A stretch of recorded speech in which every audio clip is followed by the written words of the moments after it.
Esto es Subterfuge Radio. Buenos días, buenas tardes, buenas noches. Desde el estudio Alfonso Santi Esteban de la calle Almirante os damos la bienvenida a la 92ª mesa de Casa Cabestany que, como siempre, celebramos en Subterfuge Radio. Defensores de Roma, Coliseo, Senado y pueblo romano. Aquí tenemos para todos pan, circo y boogie boogie.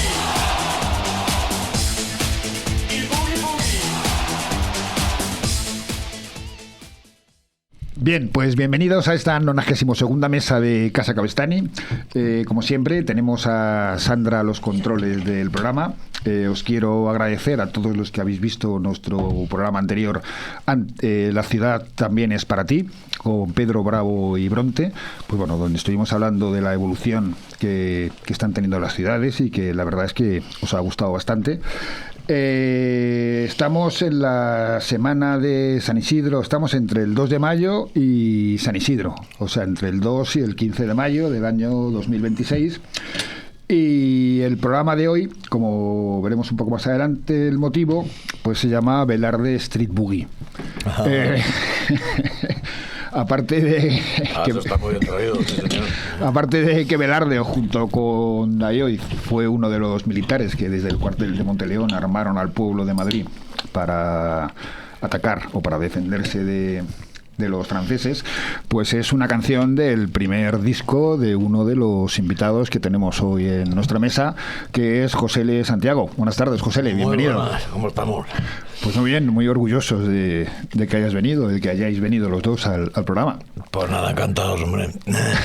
Madrid, 1965. Y Velarde también tiene su historia aquí. Claro, y en el otro lado de la mesa el amigo David. Está David Crae, que ahora mismo, bueno, pues es gerente y por un tema, bueno, de historia familiar, pues estás al frente de la Vía Láctea, Eso que es uno de los garitos que desde los años 75, 77 o como 79, pues es prácticamente el más antiguo de la calle Velarde. De Velarde, seguro. Malasaña, sí, sí. Vamos, ¿no? Y de rock, de Malasaña, aunque... Sí, el Penta, que se llamaba Pentagrama, cuando lo abrieron. El Penta yo creo que abrió un poquito antes, pero sí, bueno, de los locales pioneros, ¿no? Con el mismo nombre, desde luego, puede que sea el único. Y ¿Tú te quieres creer que yo nunca he entrado en el Penta? Ya. Nunca. Yo dos veces A mí en que mi pasa vida. por la puerta a veces. Pero dentro no, ¿verdad? No, que yo recuerde que esa es otra. Sobre la Era mesa... otro rollo también, yo creo el Penta iba por otro Sí, era camino otra cosa. distinto. Era. Sobre la mesa tenemos pues nuestros habituales torrendos, esta vez una tortilla de cecina y nos estamos tomando un roast beef con puré de patata y salsa de frutos del bosque, que yo creo que nos ha quedado bastante rico.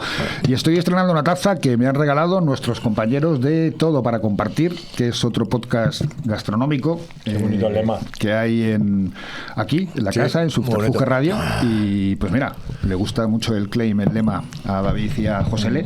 Y nada, pues os la enseño y os invito a que veáis el programa. Se nos gusta ese lema a los que no tenemos nada.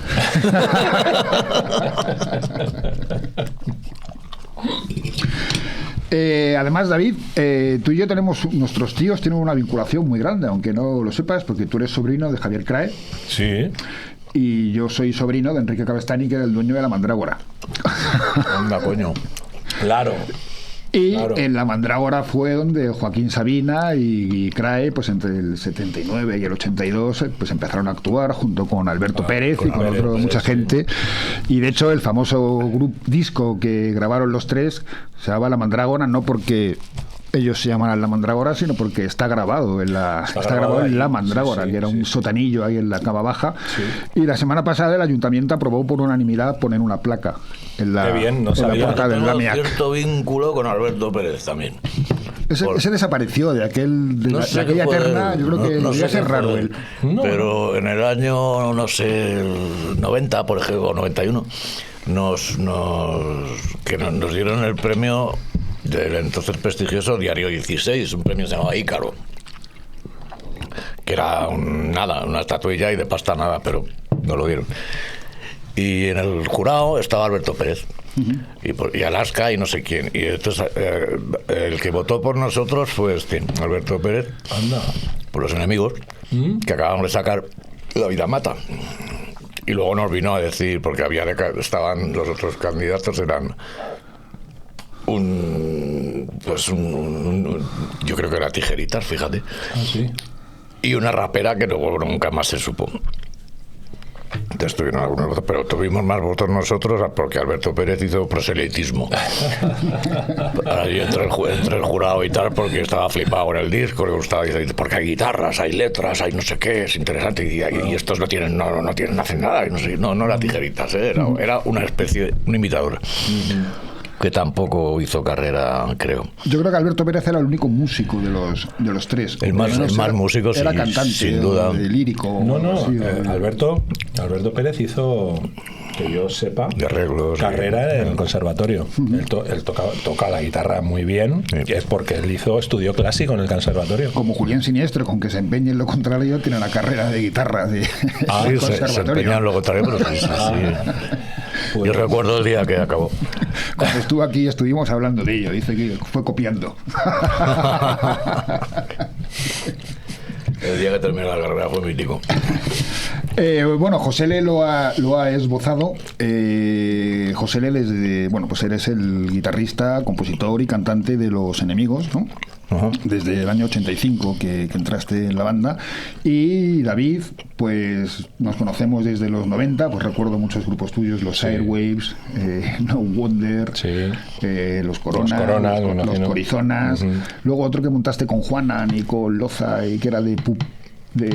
Sí, los invitados. Que tocasteis varias veces en el Fan House. Sí, hacíamos versiones así. Hace 2 o 3 años, unos conciertos muy. De rock and roll, Dr. Feelgood, de los Pirates. Y bueno, y como comentábamos, aparte de ser músico de Los Enemigos y en tus propios grupos, pues eres el gerente de la Vía Láctea.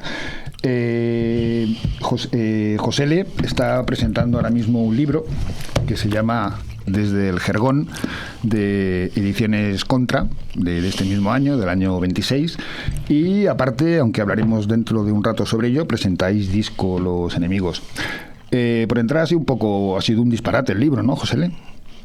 Sí, ¿Te esperabas esta repercusión? Yo que voy a esperar. No, y el editor tampoco. El Didac está en Editorial Contra, que es una editorial muy recomendable. Es pequeñita, es modesta, pero eligen muy bien. Son libros inencontrables, generalmente. Y de vez en cuando cogen a alguno escrito por un personaje de aquí. Y ahora me ha tocado a mí, le enseñé, recomendado por Miki Otero, le enseñé el manuscrito y le gustó mucho y lo hizo. Y esperábamos más o menos que que lo compraran los fans. Pero es que va a la 4ª edición ya, y cada edición son 3.000, macho. Entonces está el tío flipando y yo más.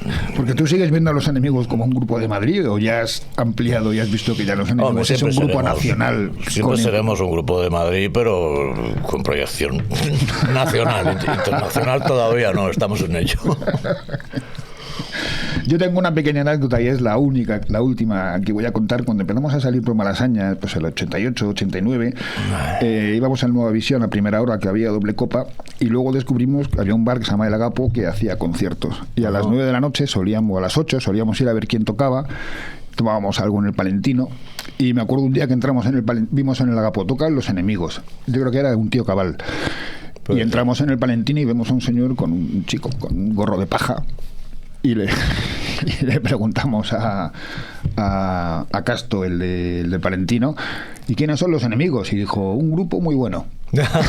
Casto, qué bajo. Compramos la entrada, entramos a ver a Los Enemigos y dijimos, coño, el del sombrero. El del sombrero que está ahí en el escenario. Partiendo la pana con la guitarra. Porque en aquella época el Agapo, pues era una oportunidad para ver a muchos grupos que empezaban pues como vosotros, como Las Ruedas, como Los Ronaldos, como... Sí. Bueno, pues como... Ahí conocí los Potros, a Julián lo conocí allí, que tocaba con su grupo de blues, Sonny Boy and the Juliansons. Y yo lo conocí, estuvimos haciendo el ganso por ahí por Madrid pues unos cuantos meses. Yo ni puta idea de que era el batería de Siniestro Total. Para mí era cantante de los Sonny Boy. y a tantos otros, ¿no? Porque andábamos muchos músicos por allí, y mucho aspirante a músico y mucho ex músico, y casi música y más música. Y la verdad es que yo creo que es lo que nos atrajo a la gente que nos atrajo a Malasaña fue un poco por eso, ¿no? Porque la consigna era escuchar y hablar de música sin prejuicio ninguno, ¿no? Porque era la época de las tribus urbanas y había una serie de cazurrismo tremendo, ¿no? Entonces ahí se podía escuchar de todo, tranquilamente, en cualquier bar. Hombre, a mí el Agapo iba a los conciertos, luego ya por la noche me daba cierto respeto porque era una gente que a lo mejor era 5 o 6 años mayor que tú, pero iban de otro rollo. Ya. Distinto. Es muy chavalín, yo creo, ¿no? Claro, tenemos 17 años y claro. A lo mejor, señor, chavales de 25, 26, pero que ya iban de otro, claro, de otro sí, palo. Y decían, o sea, esto es otro. Yo sí, yo me quedaba allí, pues cerraba a las 6, 7 de la mañana. Bueno, y además durante un tiempo fuiste novio de Marisa, ¿no? Yo fui primero cliente, luego residente y luego pues familia, que de alguna manera todavía me siento parte de la familia de Ruiz. Oye, ¿y qué ha pasado con los enemigos y con José y con David en menor manera? Porque llevas desde el 20 dentro del grupo. 19. Desde el 19. Los enemigos entre el Perfectamente del 86 y el Canciones Chulas del 26... Habéis entrado en el club de los 40 ya, ¿no? Sí, este año justo, además. Justo, porque el Perfectamente es del 86, estamos en el 26, 40. Una frase tuya que la tengo aquí apuntada y que me ha tenido muy fascinado, que es el futuro fue, con la que empiezas 7.000 canciones. Desapareció. ¿Veíais? ¿El futuro ha sido lo que esperabais cuando empezasteis con los enemigos? Tampoco teníamos expectativas, yo creo que eso nos ayudó bastante. Lo único que queríamos, como dice David muchas veces, era si acaso un poquito de prestigio, pero sobre todo pasarlo bien. Luego ya al tercer disco, cuarto, ya resulta que tienes una edad y no has estudiado para otra cosa ni nada, y ya te planteas, coño, pues o vivo de esto o vivo debajo un puente. Entonces ahí sí ya teníamos una cierta expectativa, pero al principio, que es de lo que estamos hablando, de la apoyo, ninguna en absoluto. Para nosotros el futuro consistía en la siguiente media hora y poco más. Es que es un camino que cuando ya llevas recorrido, ya es como si fuera un pasillo muy largo. Cuando ya llevas recorrido una parte importante del pasillo, como no tiene muchas salidas, tiene la última y luego la de la entrada. Entonces miras para atrás y dices, ¿qué hago? ¿Vuelvo? ¿Qué hago? Claro, vuelvo o ya tiro para adelante, ¿no? No te quedan muchas más opciones.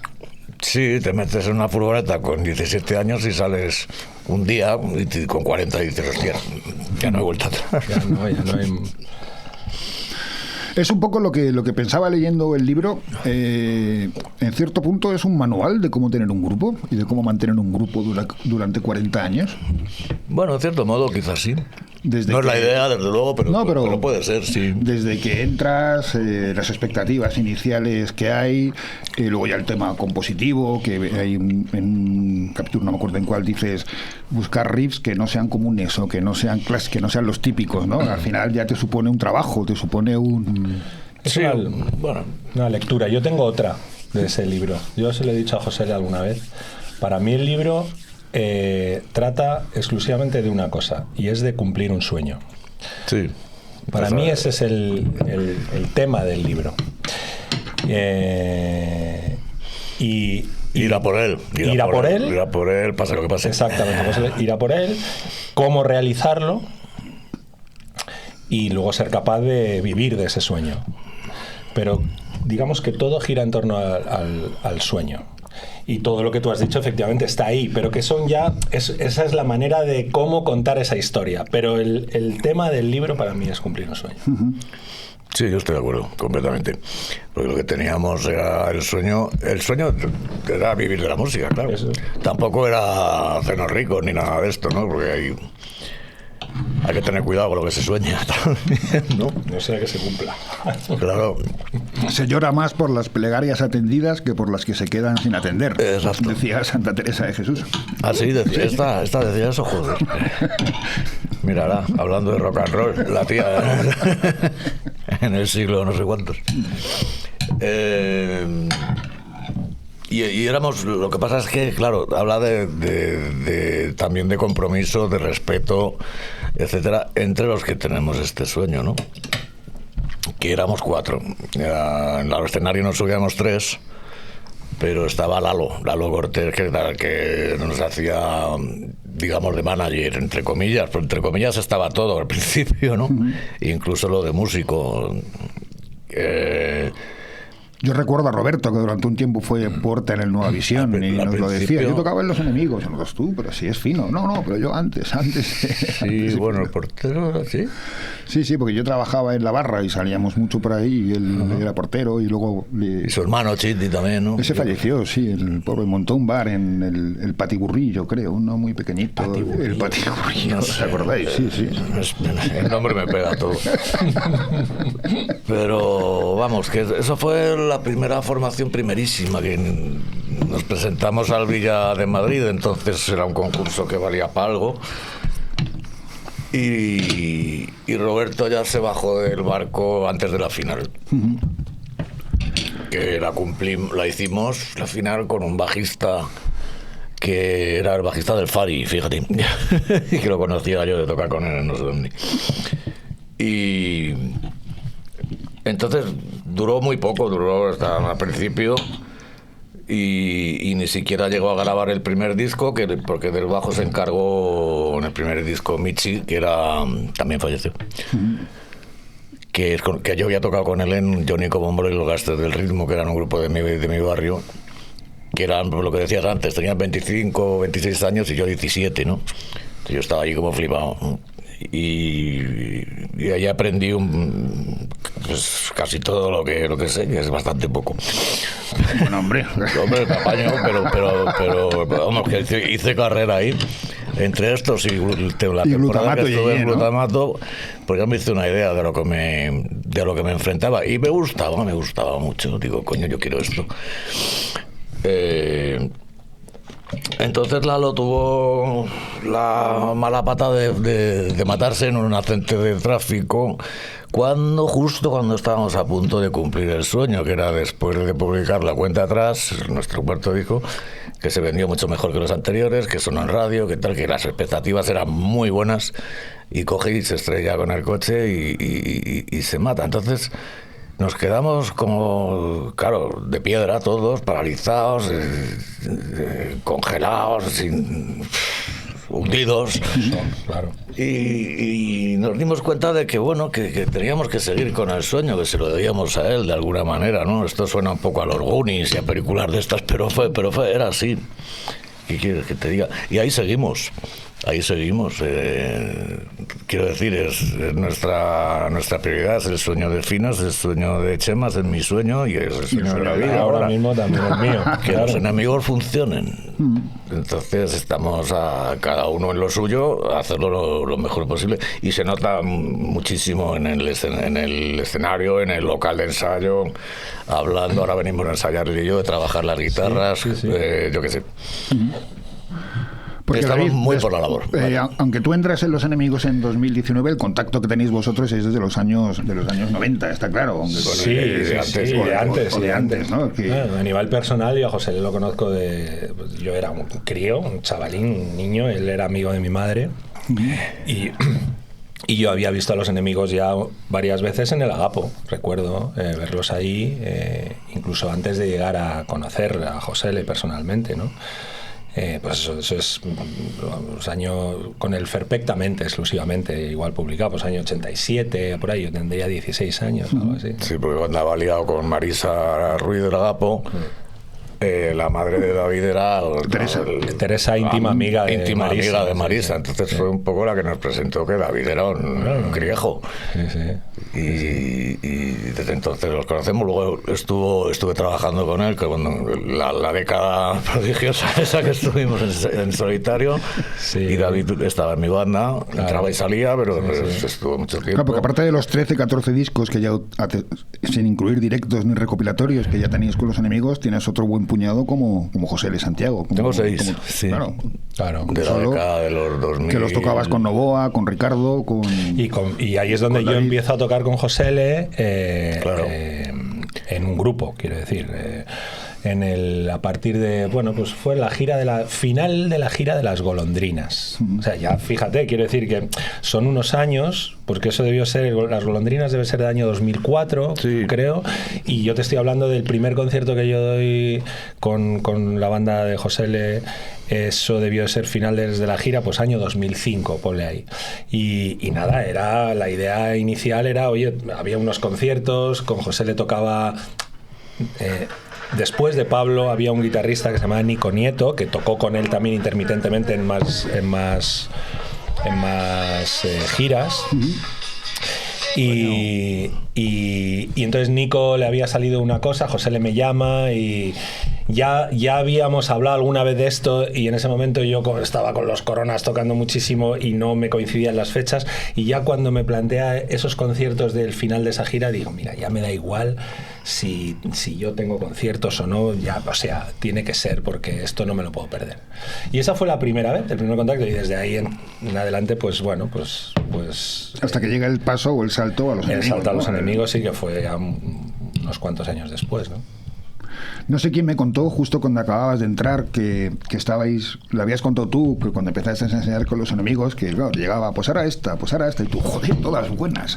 Ya las sabía todas, jodido. No, claro, porque nos había visto tantas veces. Claro, sí, hay cosas que ya es, ¿no? Sí. Y aparte de que es que las canciones buenas uno se las aprende mucho más rápidamente. Eso es así. Oye, ¿y qué distancia hay que tener para escribir un libro como este? ¿Qué distancia hay que tener para escribir un libro como este? Echar la vista 40 años atrás, no vives en Madrid, vives a las afueras de... Bueno, has estado viviendo en distintos sitios. Sigo, Galicia, ahora estoy ahí en el Barcelona, estoy muy a gusto. Estoy ahí en el Vallés, me encanta la vida. Distancia, pues... ¿O te da una perspectiva distinta el no estar en Madrid? Es posible. Para poder escribir esto. No lo podría asegurar, pero es muy posible, sí, quizás. No sé, la distancia, yo tampoco creo que me haya distanciado tanto. Más bien al contrario, he tenido que hacer un esfuerzo de memoria y meterme en esas imágenes que me vienen a la cabeza, a mí la cabeza me funciona a base de imágenes más que de conceptos, ¿no? Y bueno, meterme más que leer las letras que escribo. Pues, entonces... meterme en el local de ensayo en el año 90 y pocos, pues coño, hay que echarle imaginación a la cosa y un esfuerzo de memoria importante, porque yo la memoria no es muy fuerte. Entonces ha sido, yo creo, un poco más, claro, la distancia está ahí, me he tenido que acercar desde lejos, quizá eso haya facilitado las cosas, que de haberme quedado aquí. Aunque no creo. Distancia geográfica, distancia espiritual, mental y todo eso, pues sí, claro. Porque el libro tienes que tener una objetividad. Si lo escribes de la subjetividad, jodido. Tienes que ser un poco objetivo y ver las cosas con un poquito de menos calor, ¿no? Una cosa más... Hombre, pero hay algunos pasajes que tienen una subjetividad descarnada, ¿no? Bueno, la subjetividad viene a cuento de que también yo incluso lo digo, es una mirada subjetiva dentro del grupo, porque en el grupo hay más gente y seguro que la mirada que tengan ellos es distinta, ¿no? Entonces quiero decir que no, yo cuando digo es una mirada subjetiva, digo que ni estoy contando la verdad, ni estoy contando mentiras, ni nada, es lo que yo recuerdo. Entonces no quiero faltarle respeto a nadie, ni nada de que se le parezca.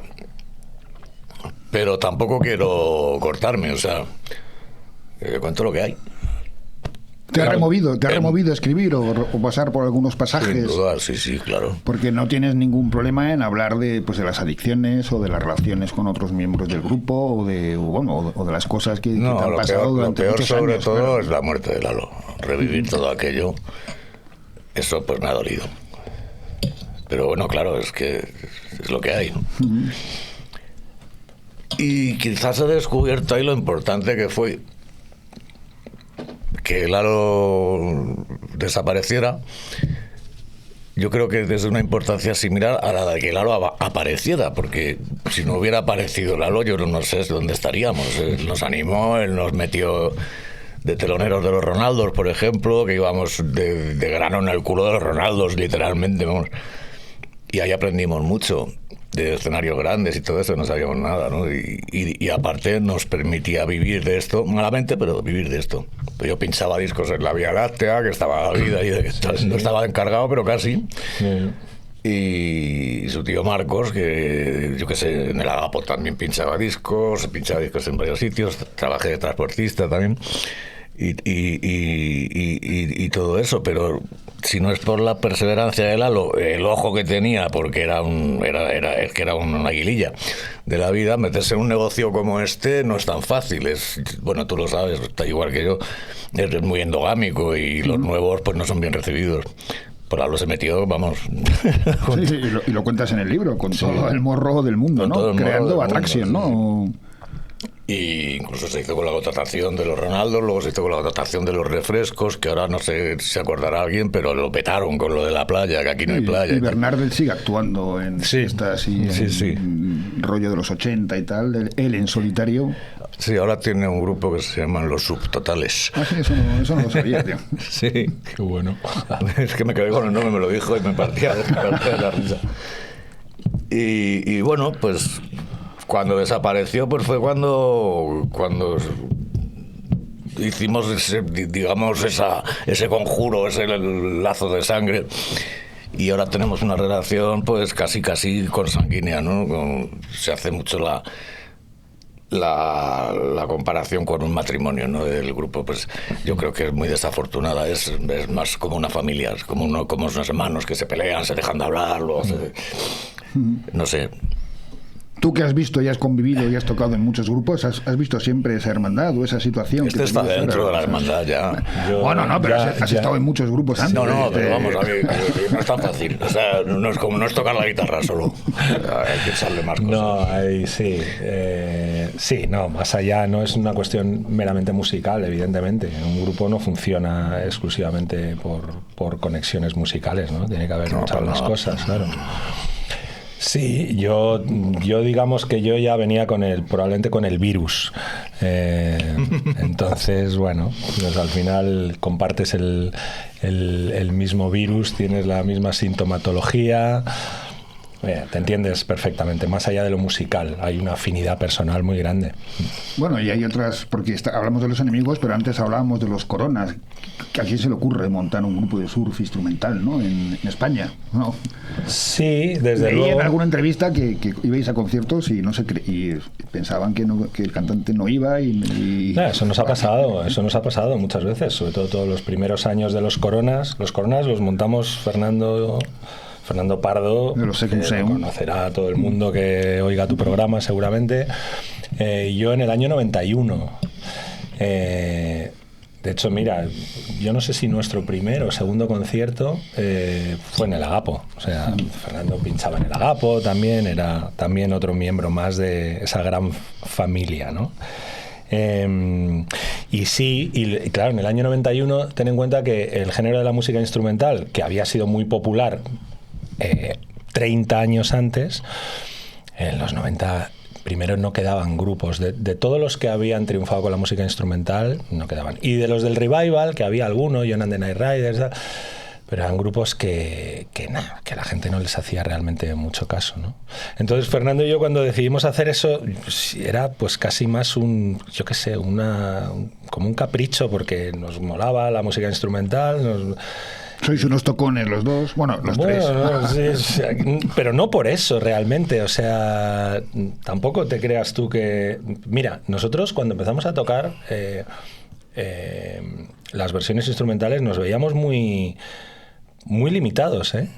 Por eso decidimos aplicar el método de la ortodoxia. Si tú coges los primeros, el primer single que grabamos, Los Coronas, y nuestro primer disco, es muy purista, ¿no? Decidimos intentar primero aplicar los resortes más básicos del género, que son muy elementales, más que una cuestión de técnica, tiene más que ver con la estética y con el sonido.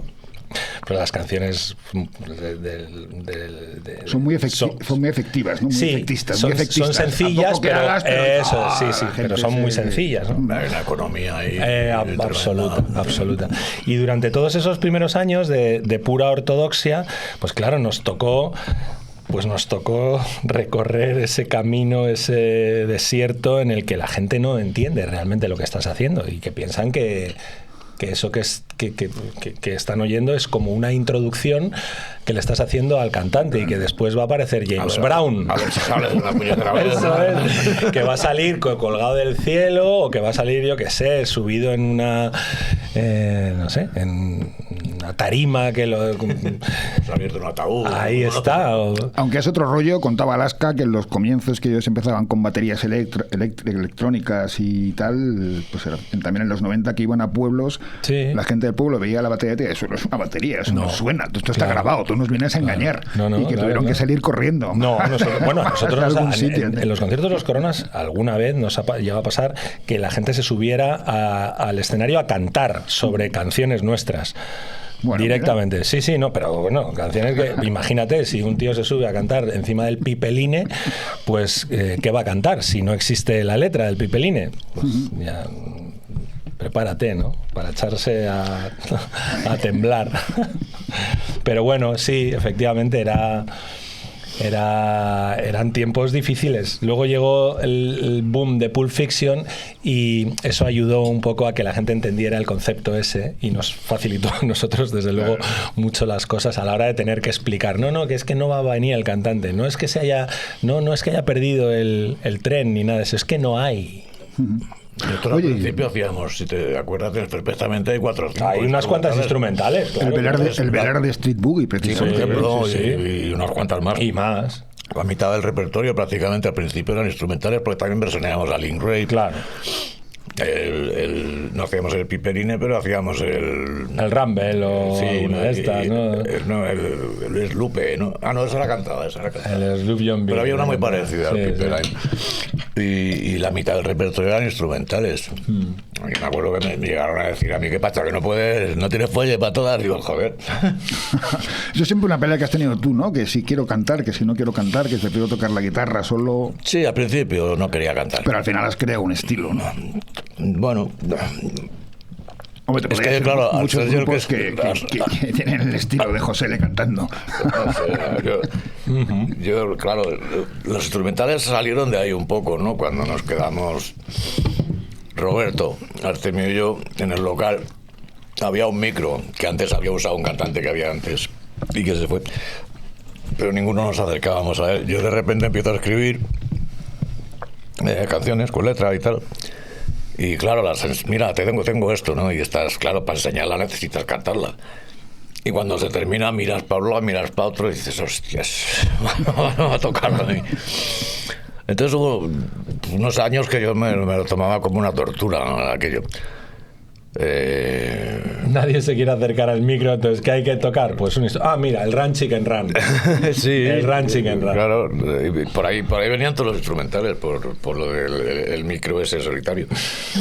Pero ya con el Florinda me acuerdo perfectamente. Además de aquel día estábamos en un local de ensayo que había en el barrio Lucero, como todos los locales de ensayos que había en Madrid, menos Tablada. Era poco menos que una cochiquera. Y que se caía todo para allá. Y me acuerdo de aquel día era Florinda, ¿no? la que había, la primera que traje. La primera. Que es una canción que dediqué a la señora de la limpieza de mi escalera, de mi bloque, porque era el primer ser humano que veía todos los días.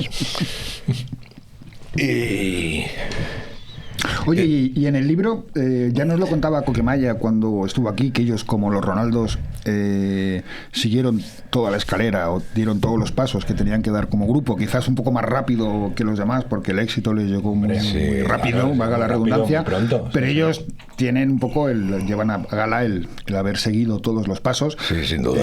Vosotros en Los Enemigos y tú a lo largo de toda tu carrera habéis llevado todos los pasos, con algunos escalones han hecho más largos que otros, ¿no? También hablas del el gran reconocimiento llega con el cuarto disco, ¿no? Con La Cuenta Atrás, o con La Vida Mata, ¿no? La Cuenta Atrás, La Vida Mata es... La Vida Mata cuando sale no tiene buena acogida, porque nuestro público era como muy purista, además ya el sentido del humor estaba picado más fino, o incluso desterrado. Y cuando sale la gente se queda como un poco, nuestra gente se queda muy a cuadros. Hombre, yo lo veo un disco oscuro, ¿no? Pues la muerte, la droga, oscuro, el más allá, el discurso, la letra, pero el sufrimiento personal o el fracaso personal, ¿no? Sí, pero es una manera de canalizar todo este sufrimiento que viene de enterrar a un montón de amigos demasiado pronto, jóvenes todos, pues que te digo yo, 11, 17 entierros que me tragué, me acuerdo perfectamente, y estaba muy cabreado, no sabía con quién. Me refiero a la crisis del SIDA, del VIH, ¿no? ¿Y cómo canalizo yo esto? Pues para eso está el rock and roll, yo creo. El rock and roll lo que hacía desde toda la vida es canalizar una frustración. La mía era esa. Bueno, el discurso era un poco oscuro, ¿no? Y era un discurso, sí, el hilo conductor era la muerte, pero es un discurso que sigue asociado a músicas solemnes, siniestras y tal. En La Vida Mata yo lo meto dentro del rock and roll más festivo, que es un poco el glam rock, que es una cosa que la que nadie se ha fijado, pero también entra Chema, le da otro brillo a las canciones. Hombre, Chema le da una contundencia que no teníamos. Claro. Que por eso sale Artemio, porque estábamos buscando contundencia y Artemio tenía otro estilo. Era un fiera en su estilo, pero era otra cosa, era otra escuela. Y yo lo meto en el contexto del rock and roll. Y funciona, y es una especie de blasfemia además, ¿no? Porque son músicas muy clásicas de rock and roll, se pueden bailar. Sí. Vamos, yo recuerdo estar tocando Septiembre, por ejemplo, que habla de un chaval que se quita la vida,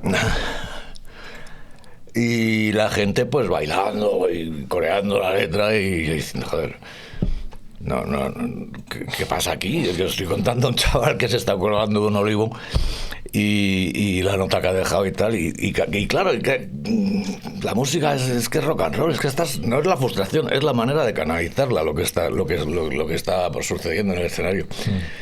Y además me doy cuenta de que una canción deja de ser tuya en el momento que la publicas. O sea, es tuya mientras la escribes, mientras la ensayas, mientras la grabas incluso, pero una vez que sale, ya no es tuya. Ya está. Entonces la reacción del público es cosa suya, ¿no?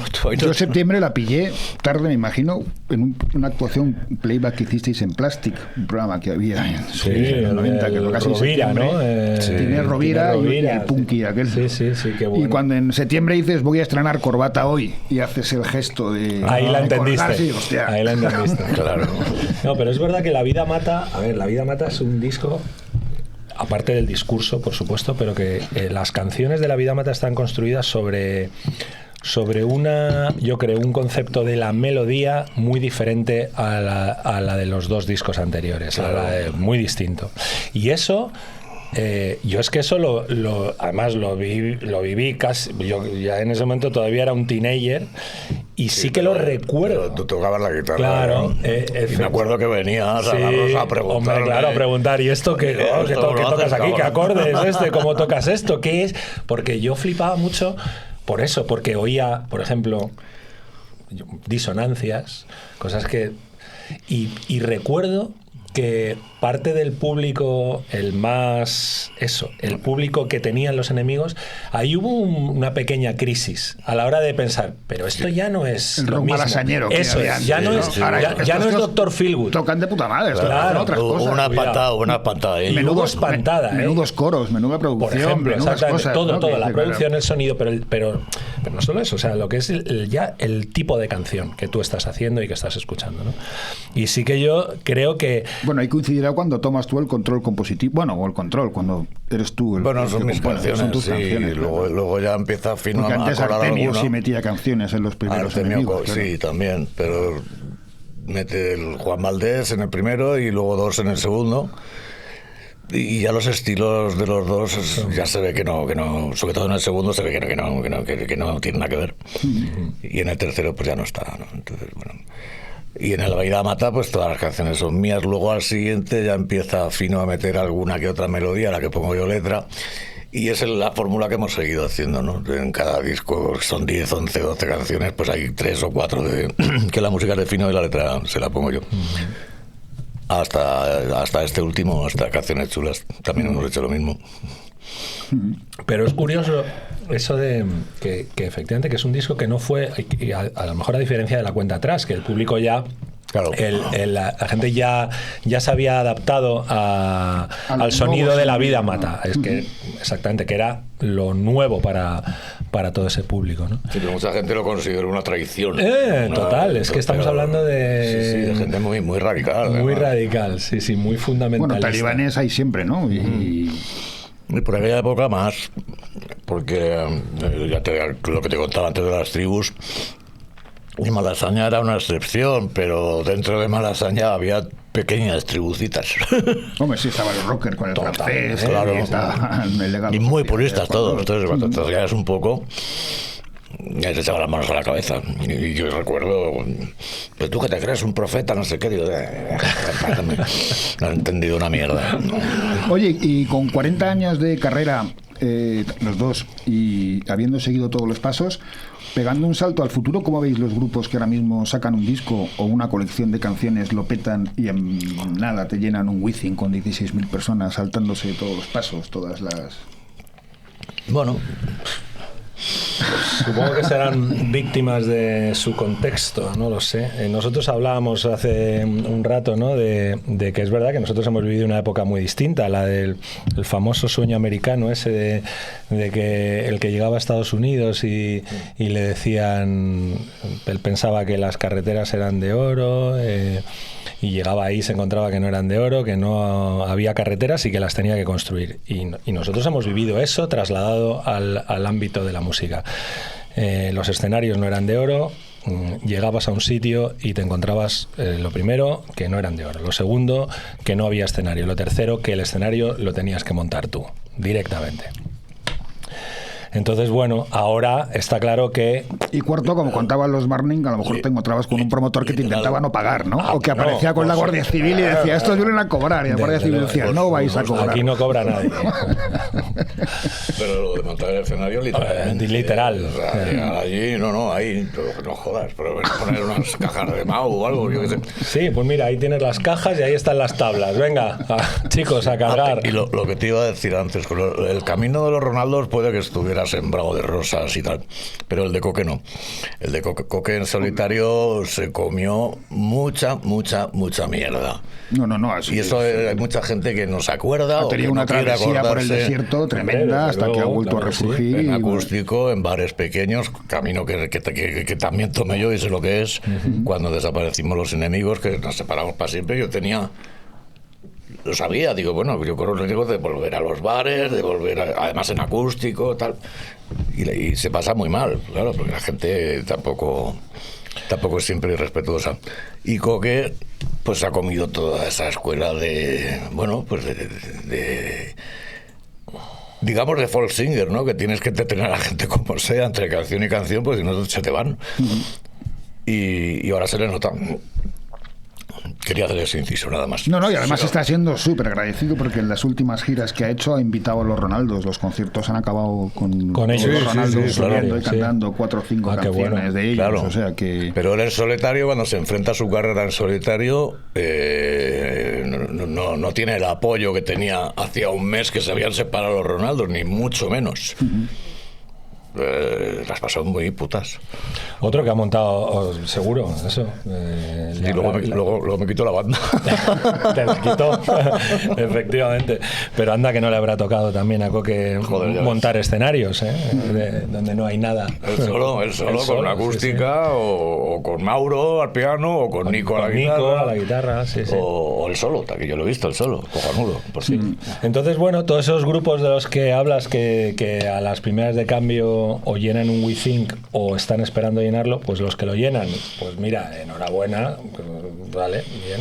Los que no lo llenan, pues no sé, quiero decir que también refleja un concepto de la realidad un poco falso, porque es verdad, no todo el mundo puede acabar llenando un WeThink, y a lo mejor eso explica... Son eventos sociales, creo yo, muchas seguramente, veces, ¿no? Es una manera nefasta de empezar una carrera de larga duración. Tener un pepinazo así de primeras. Estás condenado a desaparecer en el disco siguiente o en el otro. Y estás condenado a vivir a lo mejor muchos momentos frustrantes y acabar siendo víctima de los ansiolíticos probablemente. Es lo que decía mi padre con respecto al casino. Alguna vez que iba yo de joven me decía, lo peor que te puede pasar en el casino es que te toque. Que te toque. Y cuando estuvo aquí Mauro, entre algo y Alex, estuvimos hablando de ello, porque dices, hostia, esto toca siempre y no toca nunca. De hecho, si te fijas, los grupos que hemos durado tanto, 40 años, 30, no hemos tenido nunca un hit de estos del carajo, ¿no? Algunos, creo que sé, los Burning, pues, que hace una chica como tú en un sitio como este, pero son los 70, vamos. Pero 70 y para de contar. No sé. Ilegales, bueno, pues todavía no soy un macar, pero tampoco son discos que se vendieran, ¿no? De una barbaridad. Lo que sí tuvieron es que Jorge era muy listo y supo gestionar la carrera de los Ilegales muy bien y con un par. Y tenían una segunda vida en el Cono Sur. Bueno, en Ecuador y en Sudamérica. Hombre, claro. En Ecuador era en San Dios. Efectivamente, sí. Sí, cuando estuvo aquí nos contaba que en un concierto de Ecuador montaron una pelea, pero hasta hubo tiros y la peña sacaba un revólver. ¿Quién va a un concierto con un revólver? Sí, no, nosotros hemos estado en México y sabemos un poco de eso. ¿Habéis tenido alguna pelea durante el concierto? Sí. Oye, bueno, pues balacera no, pero el Fusco enseñándolo y cuidado conmigo sí que lo he visto yo en un concierto. Joder. Oye, pues veo que ya habéis terminado con el plato principal. No sé si José le ha probado la tortilla. Ahora, en un descanso, si quiere, la puede probar. Y en breve volvemos ya tomándonos el postre.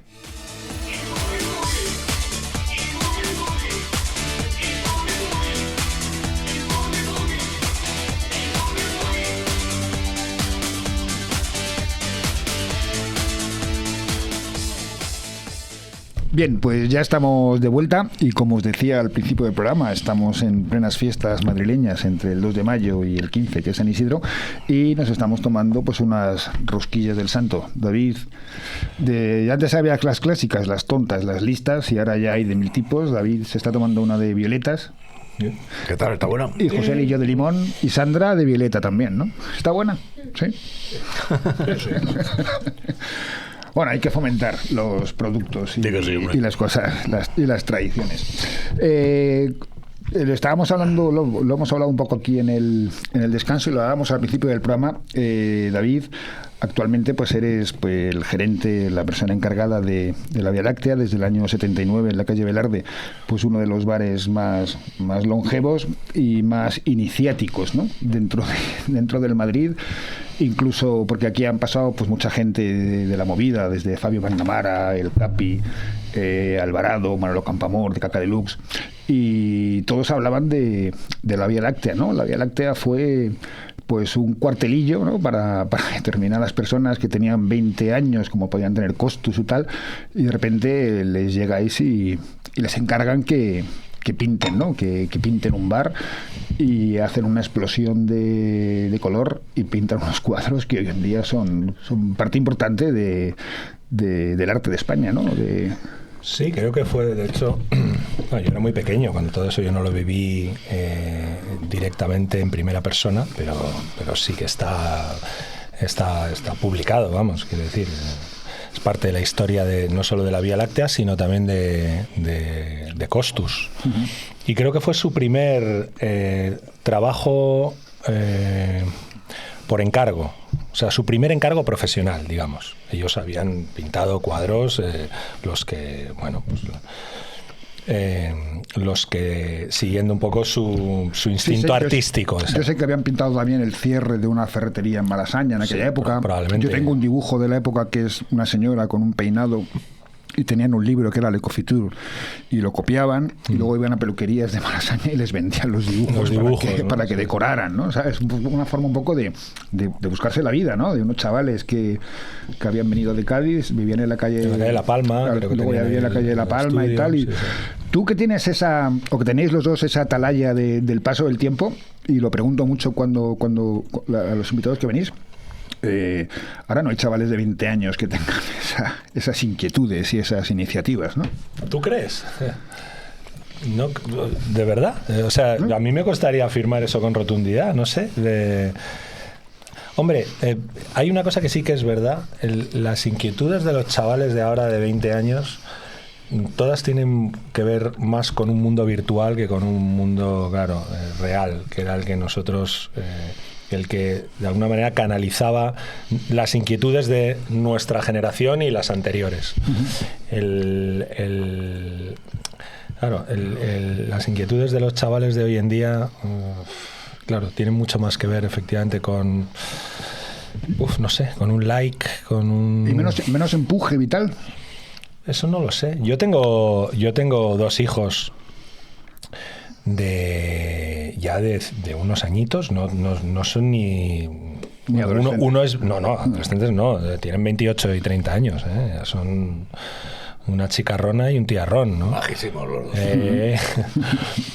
Pero yo no diría que, y conozco muy bien a todo su círculo de amistades, entre las cuales hay gente con muchas inquietudes artísticas. Tamara Pardo lleva muchos años también, desde que era muy joven. Tabata, sí, claro. Tabata es un poquito más mayor que mi hija Sara. Sí, pero lleva muchos años haciendo cosas. Muchos años, tanto en el mundo de la música como también como diseñadora gráfica. Con Fouquain, es verdad. Con Fouquain como bajista, como músico, como música. Y luego ella diseñando, y o sea que es una chica con un perfil artístico muy, muy, muy acentuado, ¿no? Entonces no me costaría afirmar con esa rotundidad, decir, no, esta generación... Pero tú crees que esas explosiones que se dieron, o que se dio, o la tan traída, movida madrileña, que la Vía fue un epicentro, sí. El Penta puede ser otro tipo de gente, hoy se podría todos volver los a ver. bares, no solo la Vía. Hoy se podría volver a ver. Y no puede ser a lo mejor que son los medios que no se ocupan de esto. Porque antes hacías se tiraba un pedo verdaderamente y salía en toda la prensa. Y ahora mismo, pues Tabata, por ejemplo, puede que haga pinte obras del mismo valor que las Costus, artístico me refiero. Sí. Pero los medios están otra cosa, están en babia. Y no importa tres cojones. Yo tengo recortado una entrevista vuestra en un dominical del ABC que se hicieron en el Marcelino. Ahí en la... Claro, eso sería impensable hoy, ¿no? Entonces yo creo que... ya no hay música en los medios, no hay música en la televisión, ¿no? Claro.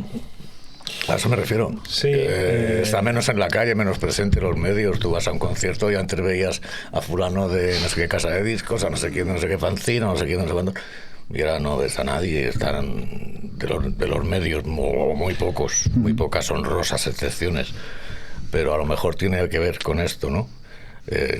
Digo yo, que ni... Porque los medios de comunicación también, supongo que ellos tienen... Que a su vez están también presionados por una cosa muy sencilla, paga, ¿no? Las audiencias. Claro, ya está. O sea, exacto. Ahora mismo lo tienen que rentabilizar todo. O sea, ya no hay cabida para, yo qué sé, para una veleidad. Oye, mira, que hay un tío que quiere... Vamos a hacer algo de verdad interesante, algo distinto.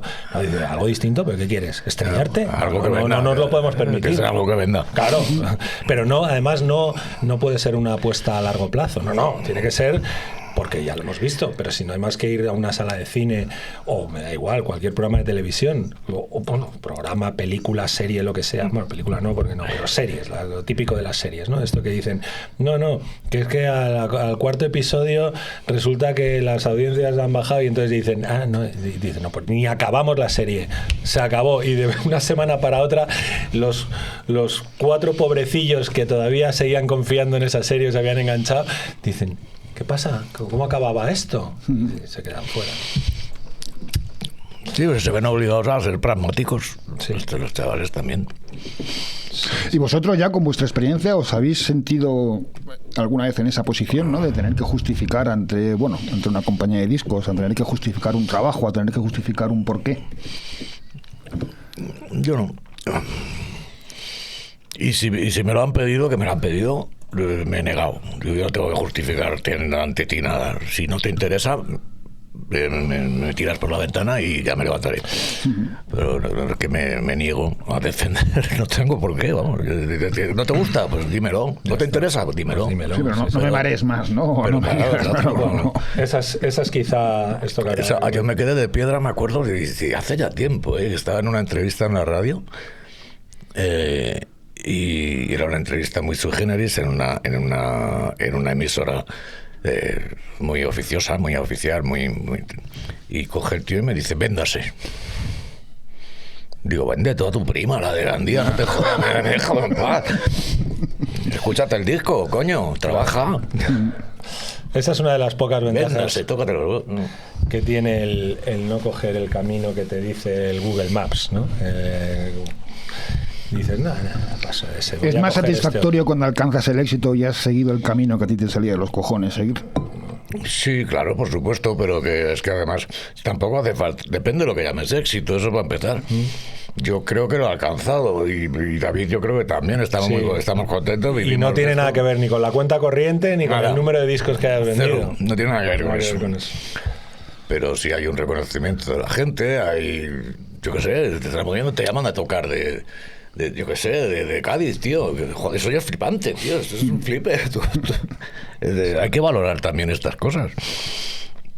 Y para mí el éxito es eso. O sea, tú empezar en tu habitación con un papel, una guitarra y un lápiz y una goma de borrar, y al año esa canción la están tarareando en Cádiz, eso ya, en Bilbao, eso es la leche. En donde sea, para mí eso ya es éxito. Y me llaman y me cobro algo. Si yo tampoco gasto tanto, ya hace mucho que dejé las drogas. Las drogas, he visto que en toda la promoción que has hecho del libro no te has cortado nada en hablar de las drogas, por eso tampoco lo hemos hablado aquí, porque ya lo has hablado. Es que nunca he entendido por qué hay que cortarse con esto, ¿no? Están ahí, van a estar, han estado. No sé por qué no se habla de drogas, y yo creo que es positivo que se hable. Por un lado, para quitar el estigma que hay, sobre todo con la heroína, de yonki de mierda, de sidoso, de todo eso, que es un poco como salir del armario para los homosexuales, ¿no? Y ahora mismo hay gente que está haciendo bastante por esto. Alba Flores, sin ir más lejos, el documental sobre su padre. La directora de Romería, Carla también, Simón. Carla Simón. Está la cosa ahí pues saliendo, y lo único que pasaba es que había un acceso muy fácil a la heroína, y los que éramos un poco más tonticos o echos para adelante o curiosos o llamados inocentones o lo que quieras, pues no veíamos la trampa. Era una trampa difícil de ver hasta que estabas dentro. Simplemente así de claro, gente de todas las clases sociales y de todo. Y bueno, no sé, había un estigma tremendo, sobre todo cuando entró en la ecuación, entró el virus del SIDA. Entonces ya claro, aquello ya, es que no te dejaban entrar a un bar, ¿no? Por ejemplo, y no sé, y ya te digo, yo al final me quité de la heroína, que ya para mí era algo impensable. Digo, yo me voy a morir seguro en un centro público. me gusta mucho hacer hincapié en esto, el Centro de Ayuda al Drogodependiente de la Comunidad de Madrid. Eso hoy, pues mira. El CAD de la Comunidad de Madrid, sí. Entonces, en ese centro había gente, estaba en Carabanchel, pero había gente de todos lados. Y de todos los estratos sociales, había gente de mucha pasta ahí metida, que habían fracasado sus intentos de desintoxicación en centros privados. O sea, fíjate si es importante esto. Porque los que estaban allí sí que sabían. Y además, estaba en Carabanchel. No estaba en un olivar en medio de Jaén ni nada, que claro, tú llevas al niño ahí, vuelve todo lozano, todo colorote, todo peinado a raya, sano. todos bien igual. Suéltalo en el barrio. Lo sueltas ahí en el barrio y no dura ni 10 minutos. Suéltalo en el barrio otra vez. Que cae a los 10 minutos. Sí. Entonces ahí te enseñaban a convivir con todo el tráfico que había en mi barrio. Mi barrio era un descojono y te ibas a la Gran Vía y pues no que te diga David, aquello era... Hombre, yo recuerdo cuando pasábamos de la Vía y del Nueva íbamos al Jam, atravesábamos la plaza de Chueca, que estaba llena, que era de tierra, y pasábamos corriendo porque siempre atracaban a alguien y le quitaban la chupa. Siempre llegaba alguien al Jam, me ha atracado fulanito, ¿sabes? Era otro... Sí, territorio comanche, sí. Bueno, tú y tanto tú como, por ejemplo, cuando estuvo aquí Alberto García Alix, pues no lo habláis muy abiertamente, ¿no? Alberto también nos expresó, el momento de dejarlo fue cuando dije, solo me queda la moto. Y no lo quiero perder. Y eso fue un poco... Claro, me quedaba la Telecaster. A cada uno lo suyo. A la moto, a la guitarra. Que conservo, porque todas las demás las vendí. Sí, claro. Pero no lo hablaba con Alberto yo de este tema, ¿no? Hemos hablado más de música o de fotografía o de arte que de otra cosa, para que veas. Mira, aprovechando ahora que tú mencionas a Alberto, hay un detalle importante que tú le preguntabas hace un momento a José y le decías ¿qué es lo que te ha impulsado también? Porque nunca hay un solo motivo, ¿no? Al final, cuando José Le seguramente decide escribir desde el jergón, pues hay un montón de cosas, ¿no? Que te llevan al final a tomar esa decisión. Pero hay una que a mí me consta que le ha llevado a Alberto. Él está ahora en vías de escribir una historia sobre Ramón. No, sobre el canto de la tripulación. Sí. Espero que se Aquí pueda. nos dijo que es lo que más orgulloso se sentía en su vida es del campo de la tripulación. El canto, claro. Claro, le pasa un poco lo que a mí también. Claro. Que es que se ha hablado mucho, pero... Ahí está, eso es. Y eso que acaba de comentar José Le sí que es un poco algo que también está detrás de el impulso que le lleva a una persona a decir esto. A ver, si esto lo tiene que contar alguien, coño, lo quiero contar yo. ¿Por qué? Porque estoy harto de que lo cuenten mal. O de que lo cuenten otros que a lo mejor que ni siquiera lo han vivido también en algunos casos. Y ahora lo cuento yo, aun con mis nebulosas y mis pérdidas, pero lo cuento pues yo y cuento lo que contaba José, lo que yo he vivido. Sí. Y lo no que yo pretendo dar una versión ni verdadera, ni falsa, ni no. Sí, no es una adivinanza. Exactamente. Pero esto es como yo lo he vivido. Estaba en el hueso. Ahí dentro. Pues mira, yo lo veía así. Y supongo que eso tiene más interés que vengan 2 o 3 de fuera y te cuenten lo que ellos lo han contado muchas veces, pues sí que ya lo han visto. Oye, canciones chulas cuando sale, porque habéis sacado un adelanto, ahora sacáis otro, ¿no? En estos días. Yo no sé. Yo sí sé. Esto sale en octubre. El disco. ¿Pero lo empezáis a girar este verano o esperáis a...? A ver, no, se supone que lo que es la gira de presentaciones propiamente dicha, eso vendrá a continuación de que se publique el disco. Eso será el 27 ya. Exactamente. Sí, será el invierno del 27. Invierno del 27, aunque creo que hay algunas presentaciones porque me consta que están anunciadas. Por ejemplo... Yo ya tengo entrada para la Riviera. Eso sí es 27. Sí, pero 27, en noviembre del 26 pues creo que hay una fecha en Santiago, que eso está anunciado, o sea que, y eso sí será presentación de canciones chulas. Hay otra en Valencia también que está anunciada, creo también. Entonces, pero lo principal vendrá en el 27. Y de aquí a que salga el disco, que sale en octubre, no sé en qué fecha, pero sí que creo que sale en octubre, pues saldrá lo de siempre, pues varios singles. Ha salido uno el mes pasado, Canciones chulas, y el mes que viene creo que sale un segundo. y ya entra el verano, pues en septiembre habrá un tercero, supongo, y luego ya el disco. Ese es el plan. Y a girarlo, ¿no? Dentro de lo que... Claro, y a girarlo, pero hacer una gira bien chula que vamos a hacer, que le dé el aire, Claro. Sí, ¿no? Porque la putada de Bestieza es que se quedó encerrado con todos nosotros en casa. Está el ¿no? barco este por ahí que... Sí, no vamos a hablar de movidas que lo que nos faltaba. Porque lo vi el otro día y digo, hostias. Sí, qué coincidencia, ¿eh? No me jodas. Oye, ¿y os sigue emocionando volver a salir a la carretera? Hombre, claro. Sí. Bueno, hay gente que lo hace por trabajo, ¿no? Este es mi trabajo y no... Hombre, es un trabajo, pero eso no quiere decir que no te emocione, ¿no? Es un trabajo muy chulo. Igual que el gusanillo cuando estás en las escaleras de un escenario. O sea, lo que decía Pepe Risi, ¿no? Si te subes en escenario y no te tiemblan las piernas, bájate muerto. y dedícate a otra cosa, porque ya has perdido, ¿no? Totalmente. Ya no... Tiene que haber esa inquietud, esa intranquilidad de decir, ese vértigo. Eso no es agradable, ¿eh? No es nada agradable. Yo y todos, la hora previa, las 2 o incluso las 3 horas previas a salir al escenario, hostia, yo lo paso mal. Realmente mal, pero me compensa porque en cuanto subo se me olvida y me lo paso de puta madre. Y a veces rozo el cielo. O sea, así como iba a decir literalmente, pero no. Pero para mí me lo parece. Muy bien, pues Josele, David ¿está a gusto? Mucho, David, Josele, mucho. ¿sí? Os agradezco muchísimo que hayáis venido. Gracias a David por hacer de intermediario, conseguir que viniera Josele, porque como ya sabéis no vive en Madrid y en uno de sus hay que con periodicidad, claro, pero lo hemos podido cuadrar.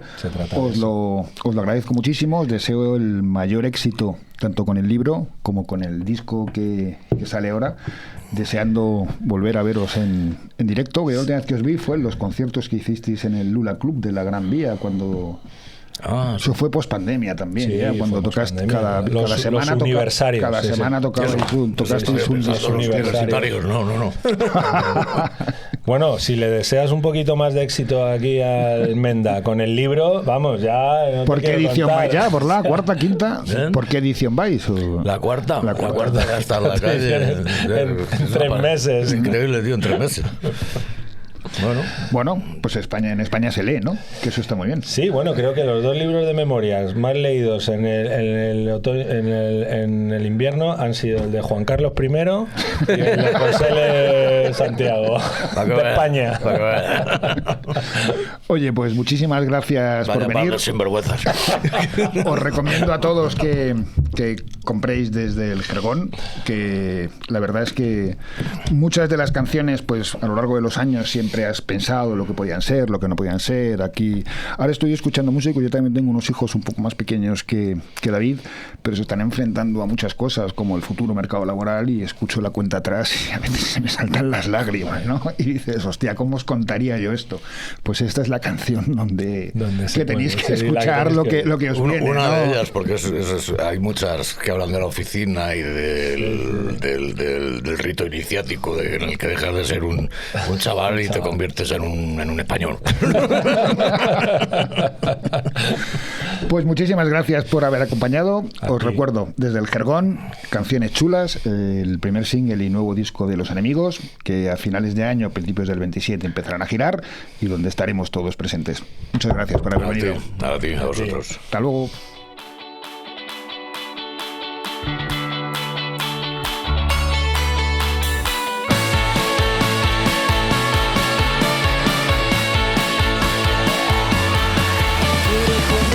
Beberte, nadar en tus ojos, correr por el monte, morirme de ahogo, notar cómo ardes en julio y agosto, y aún así abrazarte y sudar como pollos, dar otro paseo por algún sitio viejo que con esta luz todo parece nuevo, descubrir ciudades que ya conocía, morderte en el cuello, odiar la policía, me aburro, ¿qué haces? Nos vamos de viaje, escucha este grupo que me ha hecho acordarme de cuando bajaste sin conocernos a ese garito. Deja